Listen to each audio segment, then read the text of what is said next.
অর্থের পাহাড় দিয়ে গড়া বিধ্বংসী বোমা দিয়েও কি যে দুর্বিপাকে পড়তে হয় রাষ্ট্রগুলোকে বলে বোঝানো যাবে না।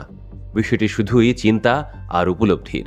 এই যেমন মার্কিন বোমা GBU-39 লেবাননে ফাটাতে গিয়েও ফাটল না।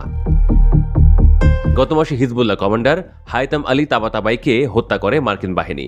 বোমা বর্ষণের সময় একটি GBU-39 অবিস্ফোরিত অবস্থায় রয়ে যায়। ব্যাস, হিজবুল্লাহর কাছে এ যেন মেঘনা চাইতে ঝড় তুফান। জীবন বাজি দিয়ে লড়াই তাদের, নেতাকর্মীদের প্রাণ খোয়ানোতে অভ্যস্ত তারা। কিন্তু শত্রুর একটি মারণাস্ত্র হাতে পেলে তা দিয়ে অনেক কিছু করা যায়। তাই করল হিজবুল্লাহ।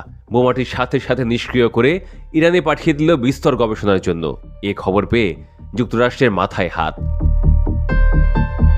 খবর আরও আছে, জুনে 12 দিনের যুদ্ধে ইরানে বাংকার বিধ্বংসী বোমা GBU-57 ফেলে যুক্তরাষ্ট্র।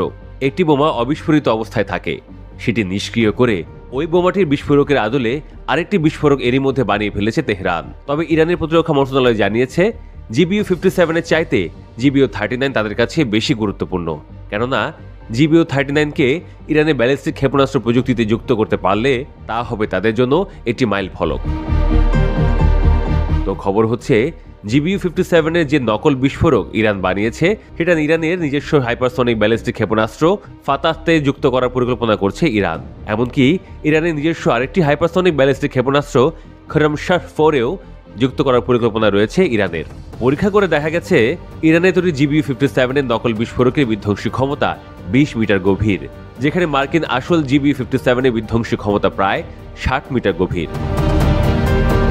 2011 সালে ইরান তার নিজস্ব ভূখণ্ডে America Lockheed Martin RQ-170 sentinel stealth drone ভূপাতিত করে এবং সেটিকে নিজেদের নিয়ন্ত্রণে নেয়। পরে ইরান ড্রোনটির প্রযুক্তি আয়ত্ত করে এবং এর ভিত্তিতে শাহেদ সিরিজের নিজস্ব ড্রোন তৈরি করে, যা ইরানি বিমান প্রতিরক্ষা ও ড্রোন প্রযুক্তির উন্নয়নে একটি গুরুত্বপূর্ণ অধ্যায়।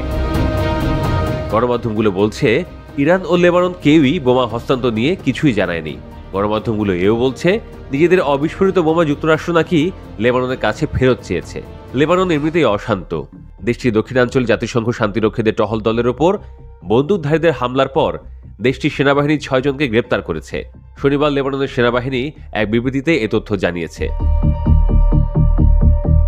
বৈরুত থেকে বার্তা সংস্থা AFP এ খবর জানিয়েছে। জাতিসংঘ শান্তিরক্ষী বাহিনী ইউনিফিল এর আগে জানায়, বৃহস্পতিবার 3টি মোটরসাইকেলে থাকা 6 জন বন্দুকধারী একটি টহল গাড়িতে গুলি চালায়, তবে কেউ আহত হয়নি।